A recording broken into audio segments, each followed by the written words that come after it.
Welcome to my overview of some of the tools that I've been using to support lean product development. I've worked with a number of clients to take a couple of ideas and concepts which have originated in the lean startup community and unwrap them a little bit to make them more applicable to business owners who are trying to create new products and services within larger corporations or enterprises. I'm going to talk briefly about two tools that I've been using. A product canvas, which maps out a potential model for a future product or service, and the product experimental design factory, which is used to track the implementation of the potential product using an experimental, learning-based approach made famous by Lean Startup.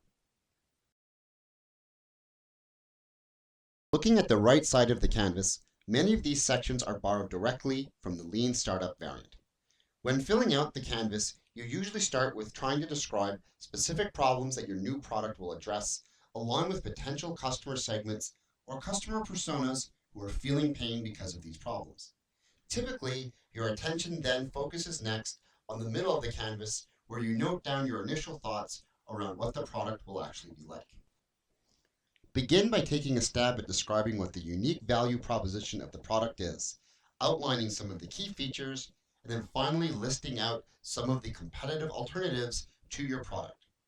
The remaining sections on the right-hand side of the canvas will again be familiar to practitioners who have used the Lean Startup Canvas and include a section for outlining key metrics of success, channels used to deliver your product, along with what revenue streams the product will produce.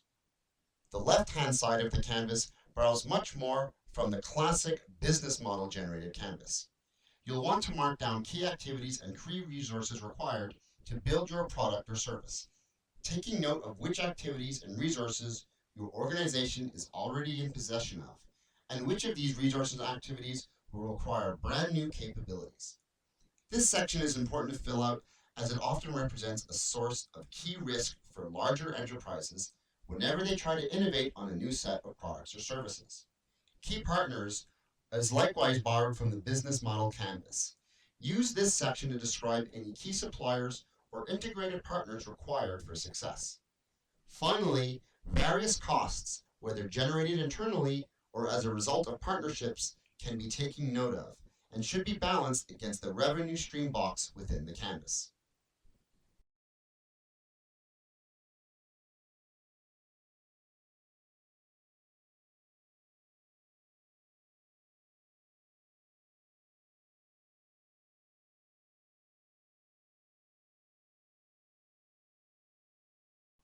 The next tool that I'm going to talk about is the Product Experimental Design Factory. Making sure I give credit where it's due, many of the concepts within the Design Factory are inspired from those found within the Lean Startup Machine's Validated Adoption Board, as well as Ash Mariah's Customer Factory Board. As stated previously, the Product Experimental Design Factory is used to track how a product is realized into the market, using an experimental, validated learning approach inspired by Lean Startup. Using the factory requires following a simple four-step approach. You start by describing a high-level plan that can be used to get the product represented in your canvas to market. Your plan should be at a high enough level of detail that it can be consumed by a product stakeholder in no more than 5 minutes. The next thing you want to do is examine each of the elements within your product canvas with the objective of identifying the 3 elements that are based on your most risky assumptions.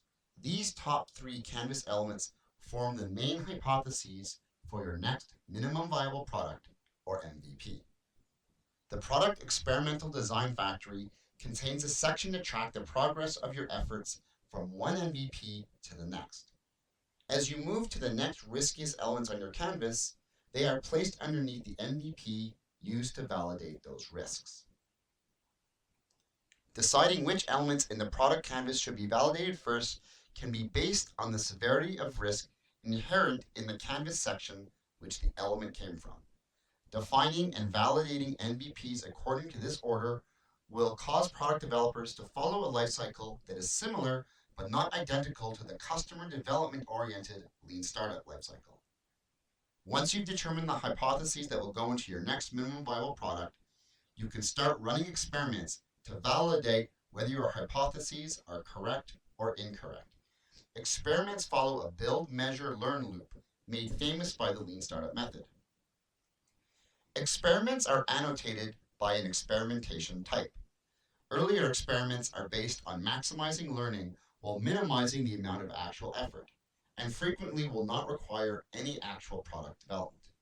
Finally, as experiments are completed, learnings are captured on the experimental design board. Experience so far has shown that capturing 3 key learnings is a good balance between documenting history and traveling lightweight.